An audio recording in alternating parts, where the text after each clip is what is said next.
साल 1999 सदी अपनी अंतिम सांसें ले रही थी और पूरी दुनिया एक नई शताब्दी के स्वागत के लिए तैयार थी। 24 दिसंबर की वह शाम थी, क्रिसमस की पूर्व संध्या। नेपाल की राजधानी काठमांडू का त्रिभुवन इंटरनेशनल एयरपोर्ट छुट्टियों की भीड़ से गुलजार था। हवा में एक अजीब सी खुशी और बेफिक्री थी। लोग अपने घरों को लौटने, अपने परिवारों के साथ नया साल मनाने और सर्दियों की छुट्टियों का आनंद लेने के लिए उत्साहित थे। यात्रियों की उस भीड़ में कई ऐसे चेहरे थे जो अपनी नई जिंदगी की शुरुआत कर रहे थे। रिपोर्ट्स बताती है कि उस उड़ान में करीब 26 नवविवाहित जोड़े सवार थे जो अपना हनीमून मनाकर काठमांडू से वापस लौट रहे थे। उनकी आंखों में भविष्य के सुनहरे सपने थे, हाथों में एक दूसरे का साथ था और मन में कश्मीर या शिमला जैसी वादियों की यादें ताज़ा थी। किसी को भी अंदाजा नहीं था कि अगले कुछ ही घंटों में उनकी जिंदगी हमेशा के लिए बदलने वाली है।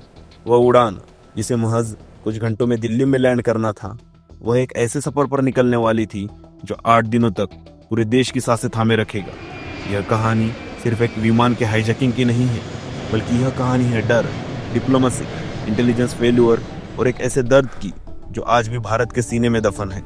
यह कहानी है इंडियन एयरलाइंस की फ्लाइट IC-814 की, जो भारत की एविएशन हिस्ट्री का सबसे काला अध्याय बन गई। इंडियन एयरलाइंस की फ्लाइट IC-814 एयरबस A300 में काठमांडू से दिल्ली के लिए उड़ान भरने को तैयार थी। विमान में कुल 179 यात्री और 11 क्रू मेंबर्स सवार थे। कमान अनुभवी कैप्टन देवी शरण के हाथों में थी। उनके साथ कॉकपिट में फर्स्ट ऑफिसर राजेंद्र कुमार और फ्लाइट इंजीनियर अनिल कुमार जग्गिया मौजूद थे। विमान को दोपहर के समय उड़ान भरनी थी, लेकिन तकनीकी कारणों और हवाई यातायात की भीड़ के कारण इसमें देरी हो गई थी। आखिरकार शाम के करीब 4 बजे के बाद विमान ने काठमांडू की घाटी से उड़ान भरी। जैसे ही विमान बादलों को चीरता हुआ ऊपर उठा, यात्रियों ने राहत की सांस ली। कैबिन क्रू यात्रियों को स्नैक्स, कॉफी और चाय परोसने में व्यस्त हो गई। फ्लाइट में एक रिलैक्स्ड और खुशनुमा माहौल था। हनीमून कपल्स अपनी यात्रा की तस्वीरें देख रहे थे, बच्चे अपने सीटों पर खेल रहे थे और बुजुर्ग यात्री अखबार पढ़ रहे थे या झपकी ले रहे थे। लेकिन यह शांति एक तूफान से पहले की खामोशी थी। जैसे ही विमान भारतीय हवाई क्षेत्र में दाखिल हुआ, दिल्ली में समय करीब 4:53 हो रहा था। विमान लखनऊ के ऊपर से गुजर रहा था। तभी इकोनॉमी क्लास में बैठे एक नकाबपोश आदमी ने अपनी सीट छोड़ी।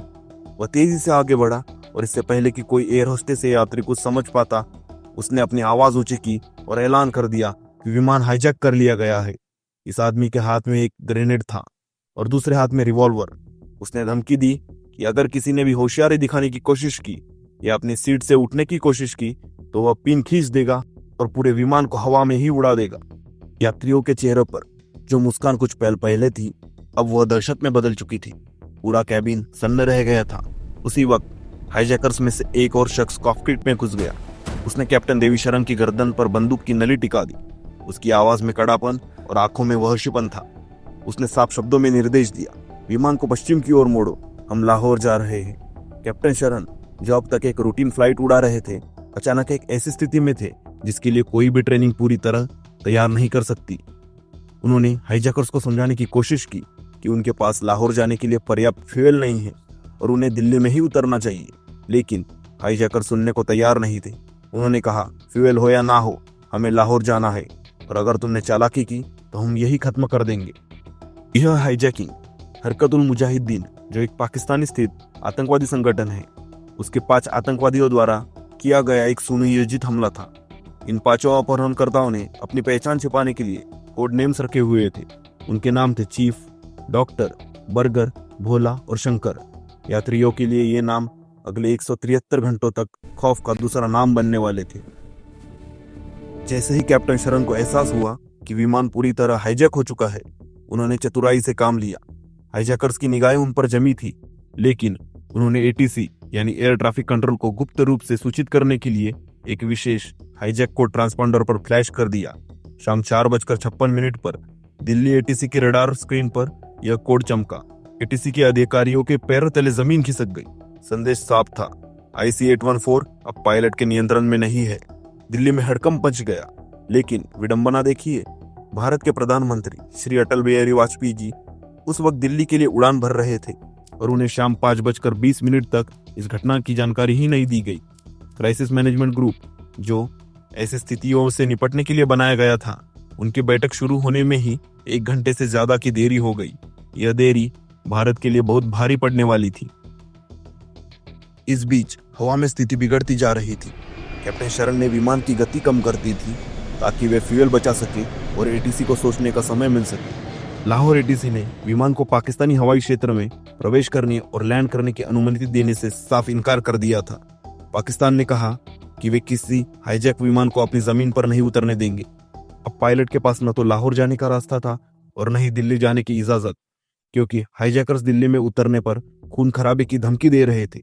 आखिरकार कैप्टन शरण ने हाईजैकर्स को समझाया कि विमान में ईंधन लगभग खत्म हो चुका है, अगर वे तुरंत कहीं नहीं उतरे तो विमान क्रैश हो जाएगा।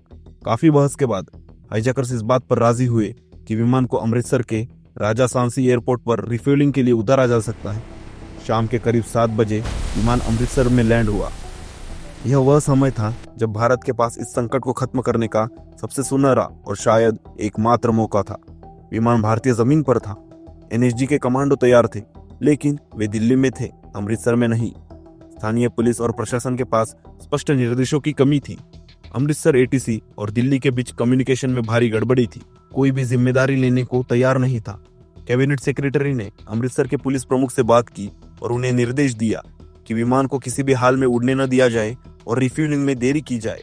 अमृतसर एयरपोर्ट पर अंधेरा था। विमान का इंजन चालू था। अंदर बैठे हाईजैकर्स बेचैन हो रहे थे। वे बार बार फ्यूल की मांग कर रहे थे। एटीसी ने उन्हें उलझाए रखने के लिए कहा कि फ्यूल का टैंकर आ रहा है। एक फ्यूल बाउजर भेजा भी गया, लेकिन एटीसी ने जानबूझकर उसे धीरे चलाने या रोकने की रणनीति अपनाई ताकि कमांडो के आने तक समय मिल सके। लेकिन यह रणनीति उल्टी पड़ गई। हाईजैकर्स खिड़कियों से देख रहे थे। उन्हें एहसास हो गया कि उन्हें फंसाया जा रहा है और कोई फ्यूल नहीं मिल रहा है। गुस्से में आकर हाईजैकर्स ने अपनी ब्रूटैलिटी दिखानी शुरू कर दी। उन्होंने अपना असली चेहरा दिखाया।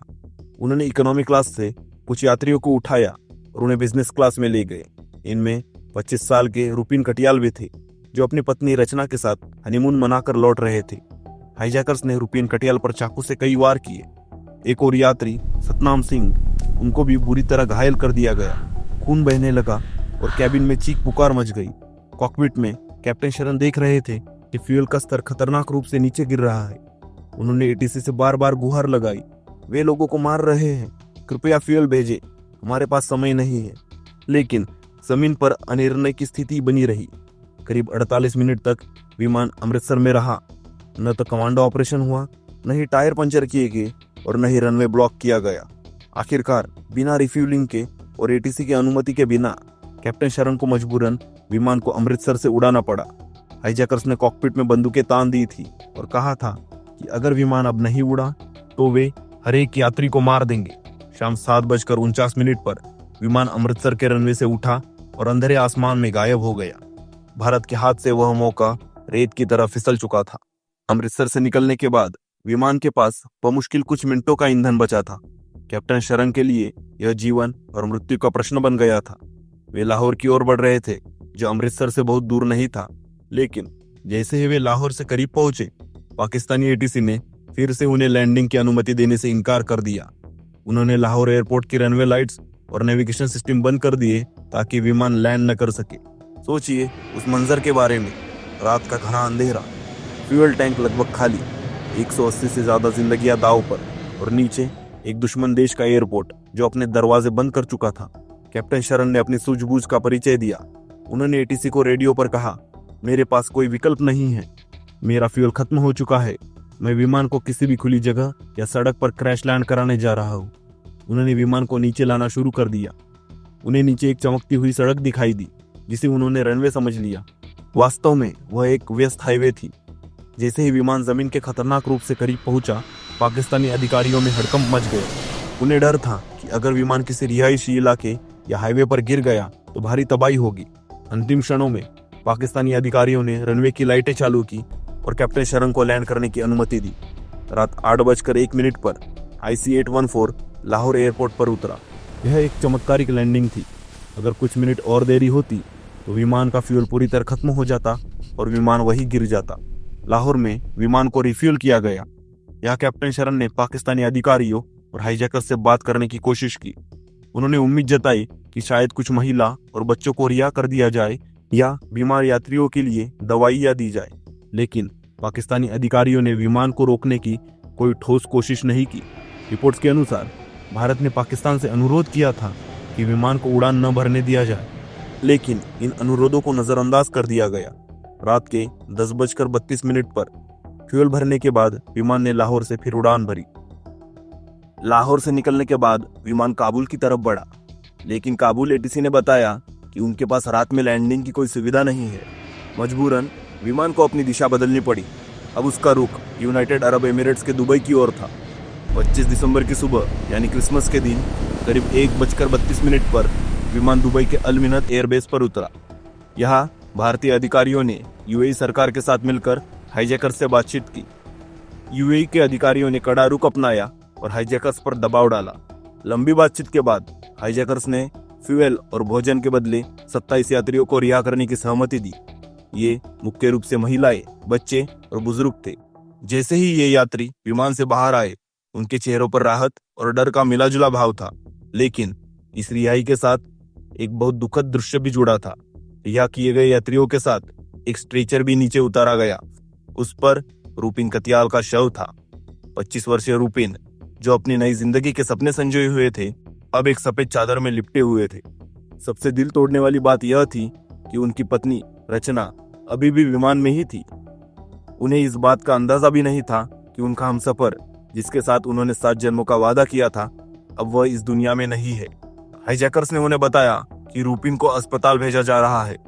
यह एक ऐसा अमानवीय पहलू था जिसने इस पूरी घटना को और भी ज्यादा दर्दनाक बना दिया था। दुबई में भारतीय कमांडो एक रेस्क्यू ऑपरेशन चलाना चाहते थे, लेकिन यूएई सरकार के अधिकारियों ने इसकी अनुमति नहीं दी। वे अपनी धरती पर खून खराबा नहीं चाहते थे। सुबह 6:20 पर विमान फिर से हवा में था। इस बार उसकी मंजिल थी एक ऐसी जगह जहां कानून का कोई राज नहीं था, अफगानिस्तान का कांदाहार। 25 दिसंबर की सुबह 8:33 पर IC-814 कंदार एयरपोर्ट पर उतरा। जैसे ही विमान रुका, नजारा बेहद डरावना था। यह कोई सामान्य एयरपोर्ट नहीं था। चारों तरफ रेगिस्तान था और रनवे पर तालिबान के लड़ाके अपनी जीपों, रॉकेट लॉन्चर्स और टैंकों के साथ तैनात थे। उन्होंने विमान को चारों तरफ से घेर लिया। उस समय अफगानिस्तान पर तालिबान का क्रूर शासन था, जिसे दुनिया के अधिकांश देशों ने मान्यता देने से मना कर दिया था। विमान को रनवे के एक दूर दराज कोने में खड़ा कर दिया गया। यात्रियों के लिए यह नरक जैसा अनुभव शुरू हो गया था। विमान के अंदर की स्थिति बदतर होती जा रही थी। पिछले 15-20 घंटों से टॉयलेट साफ नहीं हुए थे। वे ओवरफ्लो हो रहे थे। बदबू इतनी तेज थी कि सांस लेना मुश्किल था। एयर कंडीशनिंग कभी बंद हो जाती तो कभी चालू। दिन में रेगिस्तान की तपती धूप विमान को ओवन की तरह गर्म कर देती और रात में हड्डियों को जमा देने वाली ठंड यात्रियों को ठिठुरने पर मजबूर कर देती। भोजन और पानी की भारी कमी थी। कभी कभी तालिबान की तरफ से कुछ खाना आता, जो अक्सर जला हुआ या बेस्वाद होता। पीने का पानी सीमित था। सफाई की कोई व्यवस्था नहीं थी।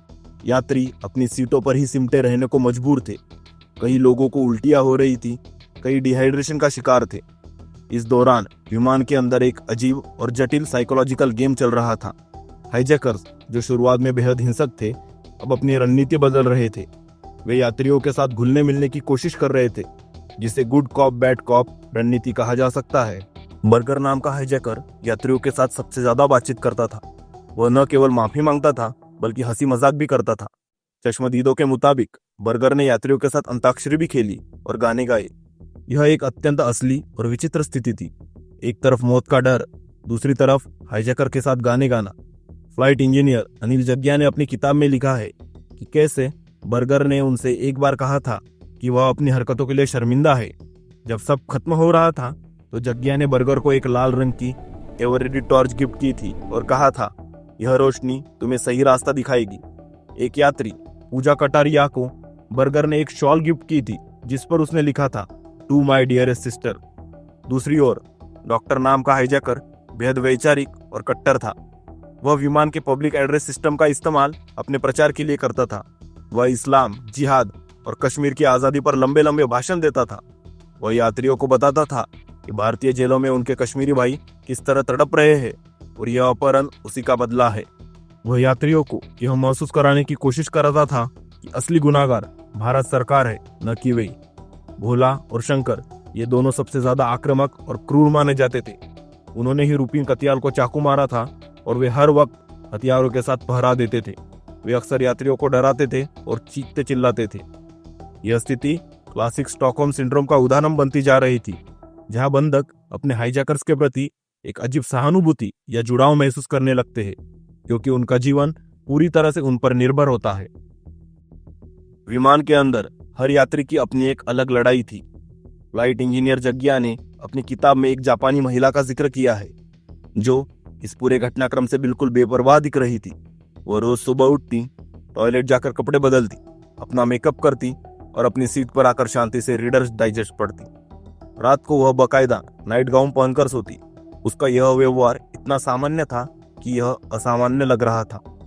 इकोनॉमी क्लास की भीड़ में एक ऐसा शख्स भी बैठा था जिसकी पहचान अगर हाईजैकर्स को पता चल जाती तो वे शायद भारत सरकार से बड़ी मांग रख देते।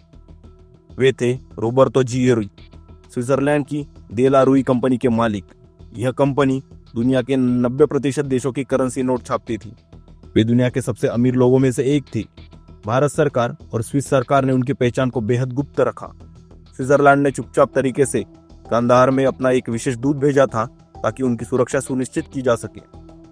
विमान में भारत की खुफिया एजेंसी R&AW के एक वरिष्ठ अधिकारी भी यात्रा कर रहे थे। यह भारत के लिए एक बहुत बड़ा जोखिम था। गनीमत रही कि उनकी पहचान अंत तक उजागर नहीं हुई, अन्यथा उन्हें एक हाई वैल्यू होस्टेज के रूप में इस्तेमाल किया जा सकता था। 27 दिसंबर को हाईजैकिंग के 3 दिन बाद भारत सरकार ने कम्युनिकेटर्स की एक टीम कंधार भेजी।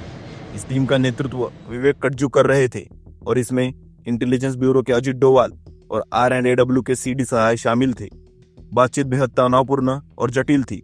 भारतीय कम्युनिकेटर्स को जल्दी एहसास हो गया कि वे केवल 5 हाईजैकर से नहीं बल्कि एक पूरे सिस्टम से लड़ रहे हैं।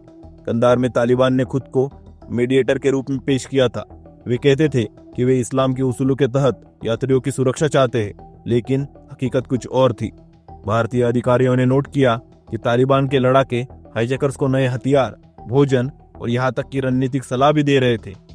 इससे भी ज्यादा चिंताजनक बात यह थी कि भारतीय खुफिया एजेंसियों को इस बात के पुख्ता सबूत मिले कि पाकिस्तान की ISI के अधिकारी कंधार एयरपोर्ट पर मौजूद थे। वे पर्दे के पीछे से हाईजैकर्स को निर्देश दे रहे थे। जब भी कोई समझौता होने वाला होता, हाईजैकर्स अचानक अपनी मांग बढ़ा देते, मानो उन्हें कोई और गाइड कर रहा हो। शुरुआत में हाईजैकर्स की मांगें असंभव थी। उन्होंने मांग की 36 आतंकवादियों की रिहाई, 200 मिलियन अमेरिकी डॉलर जो करीब 860 करोड़ रुपए होते थे, आतंकवादी सज्जाद अफगानी की लाश जिसे भारतीय जेल में दफनाया गया था।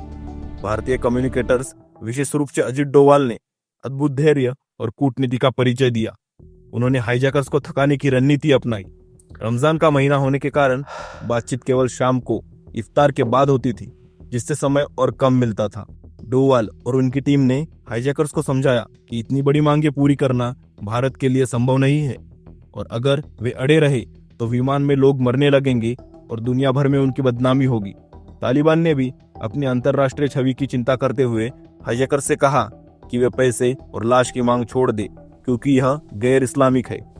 कई दिनों की भारी तनावपूर्ण वार्ताओं के बाद हाईजैकर्स अपनी मांगों को कम करने पर राजी हुए। सौदा अब 36 आतंकवादियों से घटकर 3 पर आ गया था, लेकिन ये 3 नाम भी कोई मामूली नहीं थे। ये भारत की सुरक्षा के लिए सबसे बड़ा खतरा थे। वे 3 आतंकवादी थे, मौलाना मसूद अजहर, एक पाकिस्तानी मौलवी और हरकतुल मुजाहिदीन का विचारक। उसकी रिहाई इस अपहरण का मुख्य उद्देश्य थी। दूसरा था अहमद ओमर सईद शेख, एक ब्रिटिश शिक्षित आतंकवादी जो वेस्टर्न पर्यटकों के अपहरण और हत्या में माहिर था। तीसरा मुश्ताक अहमद झांगर, कश्मीरी आतंकवादी संगठन अल उमर मुजाहिदीन का प्रमुख, जो दर्जनों हत्याओं के लिए जिम्मेदार था। दिल्ली में प्रधानमंत्री अटल बिहारी वाजपेयी और उनकी कैबिनेट सहयोगी के बीच मैराथन बैठकें चल रही थी। एक तरफ 160 से अधिक निर्दोष भारतीयों की जान थी और दूसरी तरफ राष्ट्र की सुरक्षा और आतंकवाद के सामने न झुकने की नीति। जनता का दबाव चरम पर था। यात्रियों के परिजन प्रधानमंत्री आवास के बाहर प्रदर्शन कर रहे थे। मीडिया में हर पल की खबर आग की तरह फैल रही थी। सरकार के पास विकल्प सीमित थे। मिलिट्री एक्शन का मतलब था सभी यात्रियों की निश्चित मौत, क्योंकि विमान पूरी तरह तालिबान के कब्जे वाले क्षेत्र में था। आखिरकार भारी मन से सरकार ने 3 आतंकवादियों को रिहा करने का फैसला किया। यह भारतीय इतिहास का एक कड़वा अध्याय था। तत्कालीन विदेश मंत्री जसवंत सिंह ने एक अभूतपूर्व कदम उठाया। उन्होंने निर्णय लिया कि वे खुद इन आतंकवादियों को लेकर कंधार जाएंगे ताकि रिहाई की प्रक्रिया में कोई गड़बड़ी ना हो और यात्रियों को सुरक्षित वापस लाया जा सके। 31 दिसंबर 1999 साल का आखिरी दिन, जहां पूरी दुनिया जश्न मनाने की तैयारी कर रही थी, वही कंधार के रेतीले रनवे पर एक अजीब सा सन्नाटा छाया था। भारत से एक विशेष विमान 3 आतंकवादियों मसूद अजहर, उमर शेख और मुश्ताक जरगर को लेकर कंधार पहुंचा। एक्सचेंज की प्रक्रिया बेहद तनावपूर्ण थी। तालिबान के लड़ाके हर तरफ तैनात थे। तयशुदा योजना के अनुसार पहले तीनों आतंकवादियों को तालिबान के हवाले किया गया। उन्हें एक गाड़ी में बिठाया गया। जसवंत सिंह ने अपनी किताब में लिखा है कि कैसे मसूद अजहर और अन्य आतंकवादियों का स्वागत तालिबान ने गले लगकर किया, मानो वे पुराने दोस्त हों। इसके बाद IC-814 के दरवाजे खुले। 8 दिनों की कैद, गंदगी, डर और अनिश्चितता के बाद यात्रियों ने बाहर कदम रखा। खुली हवा में सांस लेते ही कई यात्री रो पड़े। वे विश्वास नहीं कर पा रहे थे कि वे जिंदा है, लेकिन इस खुशी में एक गहरा गम भी था। जब वे बाहर निकल रहे थे तो उन्हें पता चला कि उनके बीच का एक साथी रूपिन कत्याल अब नहीं रहा। रचना कत्याल का दुख देखकर सबकी आंखें नम थी। सबसे चौंकाने वाली बात यह थी कि तालिबान ने हाईजैकर्स को गिरफ्तार नहीं किया, जैसा कि भारत को उम्मीद थी या शायद डर था। तालिबान ने हाईजैकर्स को 10 घंटे का समय दिया कि वे अफगानिस्तान छोड़ दें। हाईजैकर्स को और रिहा किए गए 3 आतंकवादियों को एक वाहन में बिठाकर सुरक्षित रूप से पाकिस्तान सीमा की ओर रवाना कर दिया गया था। यह इस बात का स्पष्ट प्रमाण था कि आतंकवाद की जड़ें कितनी गहरी थी। जब यात्री दिल्ली वापस लौटे तो हवाई अड्डे पर जज्बातों का सैलाब उमड़ पड़ा। हजारों लोग स्वागत के लिए खड़े थे। ढोल नगाड़े बज रहे थे, लेकिन यात्रियों के चेहरे पर थकान और सदमा साफ दिख रहा था। प्रधानमंत्री वाजपेयी ने खुद उनका स्वागत किया, लेकिन उनकी मुस्कान के पीछे एक हार का भाव छिपा था। IC-814 का अपहरण खत्म हो गया था, लेकिन भारत के लिए असली बुरा सपना अब शुरू होने वाला था। जिन 3 आतंकवादियों को भारत ने छोड़ा था, उन्होंने आने वाले सालों में दुनिया को दहला दिया। मसूद अजहर पाकिस्तान पहुंचते ही उसने एक नया और अधिक खतरनाक आतंकवादी संगठन जैश-ए-मोहम्मद बनाया। इसी संगठन ने 2001 में भारतीय संसद पर हमला किया, जिससे भारत और पाकिस्तान युद्ध के कगार पर आ गए थे। 2016 में पठानकोट एयरबेस पर हमला और 2019 का पुलवामा अटैक, जिसमें 40 CRPF जवान शहीद हुए, इसी मसूद अजहर का काम था। उमर सईद शेख, उसने 2002 में कराची में अमेरिकी पत्रकार डेनियल पर्ल का अपहरण किया और क्रूरता से उनका गला रेतकर हत्या कर दी। अमेरिकी जांच एजेंसी FBI के अनुसार उमर शेख ने 9/11 के हमलों के लिए विशेष फंडिंग की भूमिका निभाई थी। मुश्ताक जरगर वापस कश्मीर में सक्रिय हो गया और आज भी युवाओं को आतंकवाद के रास्ते पर धकेल रहा है। IC-814 की घटना ने भारत को बदल दिया। इसने हमें सिखाया कि हमारी सुरक्षा व्यवस्था में कितनी खामियां थी। अमृतसर में हुई चूक ने भारत की एविएशन सिक्योरिटी पॉलिसी को हमेशा के लिए बदल दिया। अब भारत की नीति है कि किसी भी हाईजैक विमान को जमीन से उड़ने नहीं दिया जाएगा, चाहे जो हो जाए। आज जब हम उस घटना को याद करते हैं तो हमारे मन में मिश्रित भावनाएं आती है। एक तरफ उन यात्रियों और क्रू का अदम्य साहस है जिन्होंने 173 घंटे मौत के साए में बिताए। कैप्टन देवी शरण की सूझबूझ, जिन्होंने एक क्षतिग्रस्त विमान को सुरक्षित रखा। और दूसरी तरफ वह कड़वी सच्चाई है कि कभी कभी निर्दोष जानों को बचाने के लिए शैतानों से समझौता करना पड़ता है। रूपिन कत्याल की शहादत हमें याद दिलाती है कि आतंकवाद का सबसे बड़ा शिकार हमेशा आम आदमी होता है। IC-814 सिर्फ एक तारीख नहीं, बल्कि एक ऐसा सबक है जो इतिहास के पन्नों में दर्ज है। एक ऐसा घाव जो शायद कभी पूरी तरह नहीं भरेगा। अगर आपको यह वीडियो पसंद आया तो लाइक करें, शेयर करें और कमेंट्स में अगले वीडियो के लिए टॉपिक सुझाएं। ऐसे ही और कंटेंट के लिए चैनल को सब्सक्राइब करना ना भूलें।